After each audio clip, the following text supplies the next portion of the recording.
Smash that like and subscribe, royal subjects. Today we're testing a monarchy with the pettiest workplace policy imaginable. Nothing in your kingdom works unless the boss is staring at it. Welcome to The King is Watching, where your buildings, barracks and mines clock in only when they're inside your gaze. Question for the comments: is that stare economy brilliant pressure cooker design, or a micromanagement nightmare you'll ghost after a weekend? Here's the pitch in 30 seconds.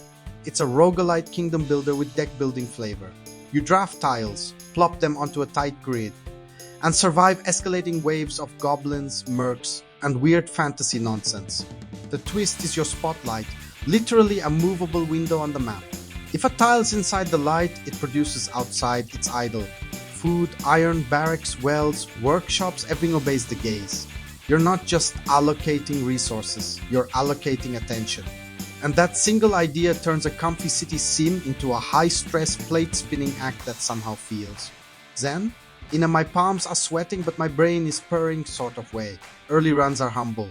3 tiles of vision, a 44 or 55 grid, a couple wells, a field, a barracks, and the first blue tier wave strolling up to test your paper walls. The rhythm clicks fast. Slide the gaze to food, slide it to iron, slide it to muster troops, slide it to repairs. Every move is an opportunity cost you can feel. Look at the farms and your spearmen stop training. Look at the barracks and your food dries up.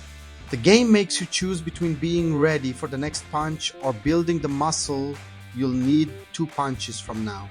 It's a great feeling, like speedrunning a city planner. Then the game opens the playbook and lets you script the next few rounds with prophecies. You literally queue 3 upcoming waves, slot by slot: safe blue fodder for low payout, mid-tier orange for better rewards, red risk me daddy. Waves that hit hard but pay big. You're bargaining with future you. Squeeze a red now to unlock that crucial upgrade, or take blues to stabilize your economy. The prophecy board is the game's best one more run lever, because you can see your hubris taking shape in real time. You're the monarch, the forecaster, and the idiot who schedules a siege 5 minutes before payday. Tone-wise, it's darkly whimsical. You start as a mouse king with a council of animals and oddballs, and the interludes are equal parts fairy tale and HR violation. You'll hand a trader a replica soldier's nose to settle a sneeze dispute, grow flowers out of advisors during a tutorial fever dream, and draft goose riders because apparently cavalry wasn't chaotic enough. The writing keeps the grind buoyant, but never breaks the loop's focus on decisions. Every pick is some flavor of how much risk can I get away with if I stare at the right 3 squares. Let's talk macro versus micro. Between waves, you place buildings and shuffle your grid like Tetris for tyrants. During waves, troops auto-battle, but you can tilt outcomes with spells, slows, burns, heals, whose effectiveness still leans on your spotlight discipline. The best runs feel like you're conducting. Preload the farms, sweep to the forge, burn a spell on a choke. Yank gaze to barracks to refill ranks, tap the walls to survive the last 5 seconds. The worst runs. You stare a beeline through your food, forget to watch repairs, and suddenly the outer gate is a suggestion. Progression is where opinions split, and where the reviews we read start arguing. On the this rules side, tons of permanent upgrades, 6 additional kings with different leanings, and difficulty tiers that award crystals to juice your next attempt. On the him side, meta is a 2-currency dance, and some meaningful systems are gated behind town denarii you earn slowly at first. That early slog can feel like someone put the tutorial behind a paywall. Once you break through, the meta curve feels good, but expect a couple hours where you're nickel and diming health, armor, and gaze size while dreaming about the wild kings you can't afford yet. Variety also gets mixed marks. The unit roster and buildings are creative, madmen that bewilder enemies, goose hydras, demonic rams, but boss pools per area are lean, and if you marathon the game, you'll start recognizing event cards, artifacts, and wave compositions sooner than you'd like. For some players, that repetition is comforting. Mastery through routine, coffee in one hand, podcast in your ear, eyes flicking across tiles in a meditative loop. For others, especially replay freaks coming off Monster Train 2 or Against the Storm, it might feel a touch samey at hour 20. Quality of life gripes, to that matter.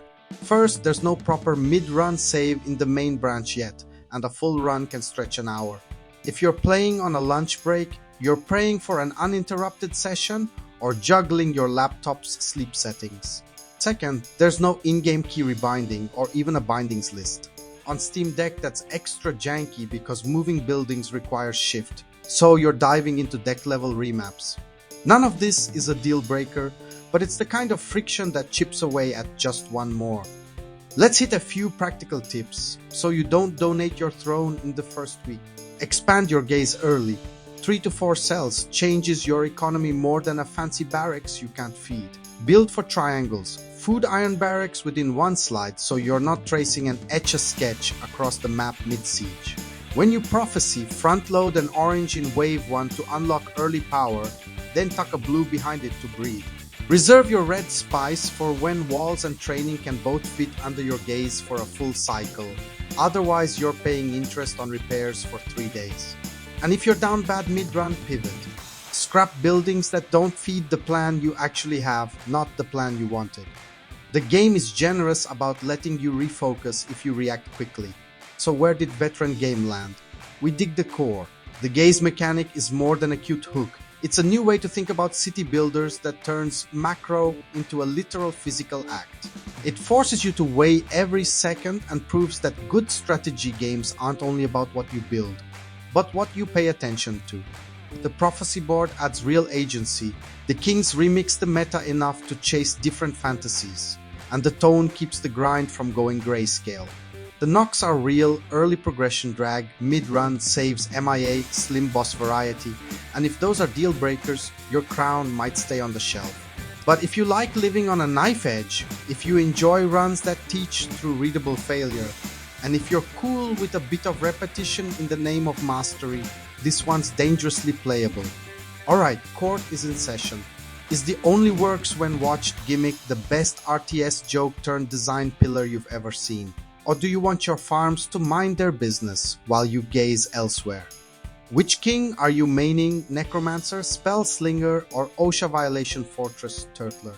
And be honest, how many of you lost a run because you glanced at your phone and your walls forgot how to exist? Drop your hot takes, prophecy builds, and gaze grid layouts below. If this breakdown helped, hit like, sub to Veteran Game, and remember, productivity is a social construct unless the king is watching.